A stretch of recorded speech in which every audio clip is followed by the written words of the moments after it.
Salaamullaahi calaykum waraxmatullaahi tacaala wabarakaatu. Maanta waxaan idiin soo gudbinaynaa wiil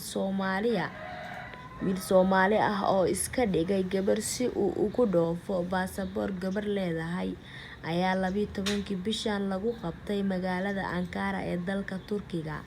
Waxaa sidaasi wariyay wargeyska Daily Sabah ee Turkiga. Ninkan oo magaciisa lagu soo koobay Ibrahim ayaa lagu qabtay garoonka diyaaradaha ee Izamboga ee magaalada Ankara isagoo oo ku sii jeeda dalka UK. Ibrahim ayaa watay kaarka deganaanshaha iyo warqadaha safarka baasaboorka yar ee Khadija markii la qabtay isaga oo doonaya inuu raaco diyaarad u socota magaalada London. Waxa uu u labisnaa sida dumarka isagoo oo wata goono dheer, koodka gabdhaha iyo qamaar, isla markaana soo marsaday waxlaha dumarka isu qurxiyaan make-up-ka.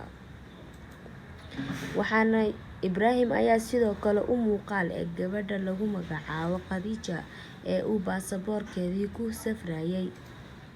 Booliiska ayaa ka shakiyay Ibrahim markii ay yaabeen waxlaha la isku qurxiyo ee tirada badan ee wejiga soo marsaday. Saraakiisha booliiska ayaa kadib dib ugu laabtay muuqaalada kaamirooyinka garoonka waxayna heleen Khadija oo baasaboorkeeda ku siinaysa Ibrahim gudaha garoonkaasi. Booliiska ayaa kadib ka dalbaday Ibrahim inuu ka qaado qamaarka iskana dhaqo walxaha uu soo marsaday. Kadibna sidaas ayaa lagu ogaaday. Khadija oo la sheegay inay tahay saaxiibtiis ayaa iyadana la xiray iyada oo isku dayeysay inay ka baxsato garoonka. Labadooda waxaa hadda gacanta ku haya booliiska.